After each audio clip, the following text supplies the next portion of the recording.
Olá, professor, tudo bem?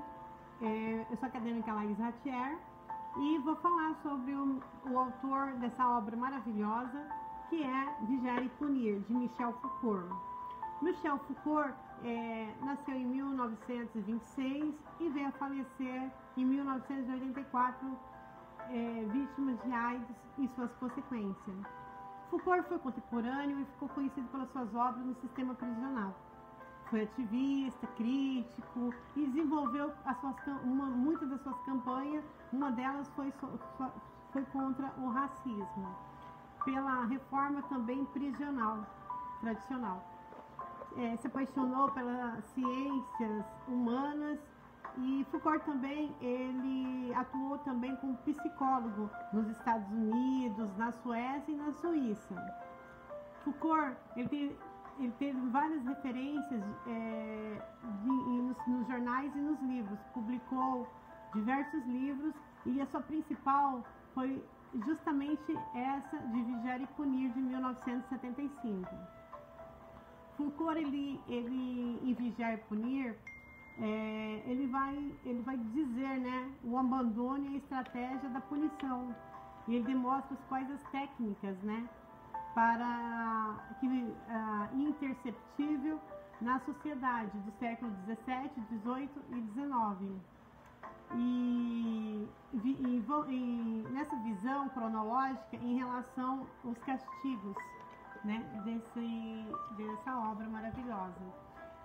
Temos lá o primeiro, a primeira é suplício, a segunda punição, a terceira disciplina e a quarta prisão, são as divisão.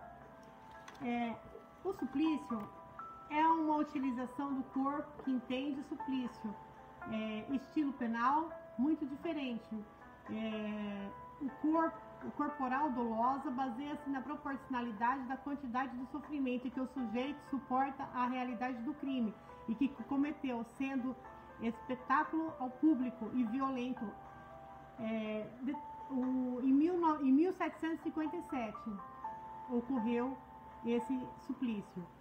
E vamos falar também sobre a punição, né? Que é a posição dos artigos que é a execução penal, que percebe-se que o cenário de um para o outro é bem diferente. Passaram-se 3 décadas. É o final do século XVIII a punição e início do século XIX. É uma mudança muito rápida. E vão ter o aparecimento do suplício e será uma tomada de consciência em prol da humanização das penas. Mas essa mudança tão drástica dá também o fato de trocar de um lugar, momento do suplício, e vamos mais ou menos ter uma noção. O juiz se torna assassino, um exemplo, o carrasco um criminoso e o supliciado um objeto de piedade. Então aumenta-se essa percepção mais violenta, geradas revolta, e isso não era bom. Então o suplício não era mais uma eficácia então era necessário um novo estilo, e surge aí a ideia das punições, embora que o corpo ainda não tivesse presente, como exemplo, prisões alimentar, e se dirigem, mas não o corpo e sim a alma. Então estamos diante de uma perda de um bem de direito. E segunda parte, vamos falar sobre a punição, né? A humanidade adequa as penas aos delitos. As pessoas não podem durar para sempre, elas precisam terminar e mostrar a sua eficácia. E pune para transformar um culpado e não para apagar o crime. A mudança da punição no século XVIII são os reformadores que já estavam vendo o suplício como um motivo real e no poder do soberano, e foi dito a tirania através da revolta, e isso não é bom.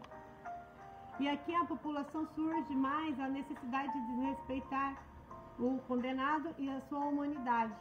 Também falamos também sobre, no contexto, a claridade dos crimes na transformação e muito mais grande, porque antes, no começo, no suplício, o crime, na sua maioria, era um crime sanguento, violento, com agressões omissas, homicídios, e passam a ser agora crimes contra o patrimônio público, fraude, roubo. Então, além dessas necessidade de desrespeitar a humanidade, o condenado comprovado também surge a necessidade de se adequar às penas de delito ideal e não consiste nas mesmas maneiras que as penas não podem ser eternas e sim corrigidas. Na terceira parte, falamos também, para dividir rapidinho, sobre as disciplinas exemplificar o corpo dócil. Foucault, ele deixa bem assim, o dócil. O dócil é um corpo que pode ser submetido, que pode ser utilizado, que pode ser transformado e aperfeiçoado. Ele diz muito em vigiar e punir.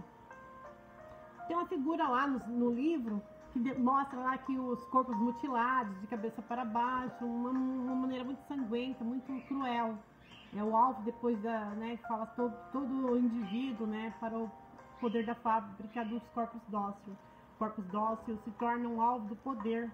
E, enfim, a época traz os quartéis, internatos, a fábrica de oficinas, e os hospícios, os hospitais, as prisões, e enfim.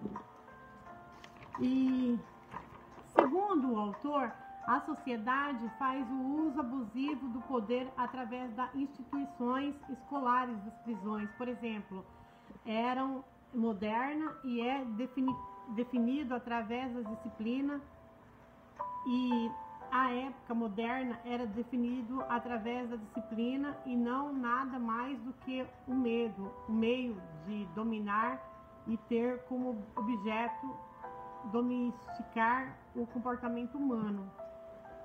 E temos também a disciplina aqui, que fala também,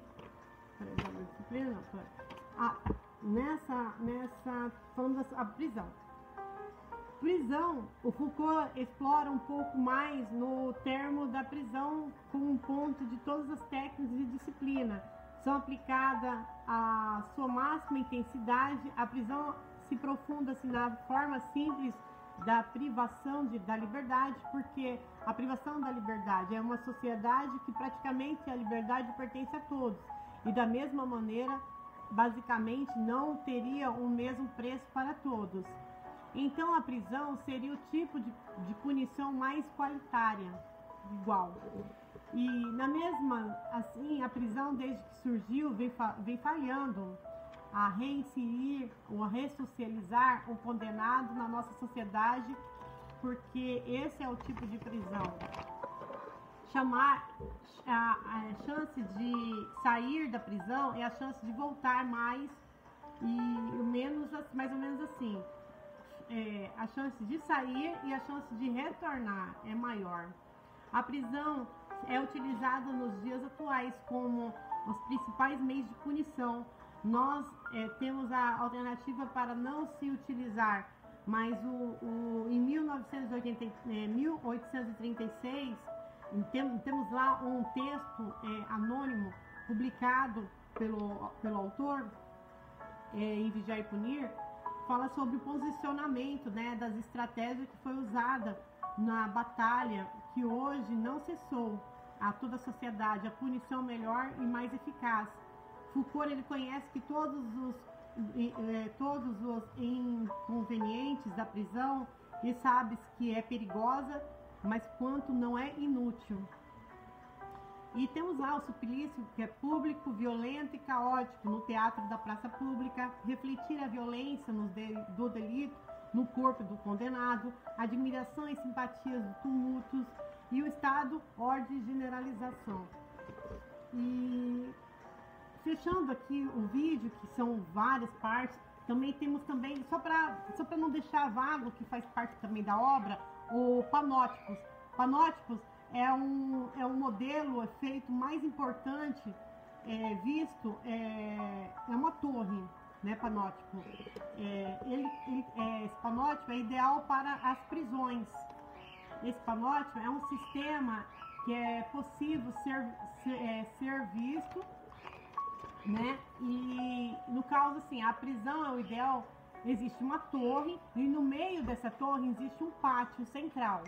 E nesse pátio central, porque é bem alto, assim todos os indivíduos que estiver embaixo e estiver baixo e pudesse ser visto, não poderia saber se eles estão ou não sendo vigiados. Aí essa é a ideia de panótipo, de ver sem ser visto. O indivíduo não saberia o que está em sua volta, para evitar a questão de rebelião, coisas assim. Então essa foi a ideia, né, de panótipo. Foucault, em Vigiar e Punir, ele fala também da questão do sofrimento físico, da dor do corpo, que não são mais elementos constitutivos à pena. O castigo, que passou a ser uma arte das sanções, de suportar uma economia dos direitos suspenso. Se a justiça ainda tivesse a manipular e trocar o corpo dos justicáveis, talvez se fará a distância propriamente segundo a regra. Essa foi a questão de Foucault, né? Falar sobre o tema. Aí temos que Foucault designa o sujeito preso a uma identidade que reconhece na sua obra e não tem um sentido único.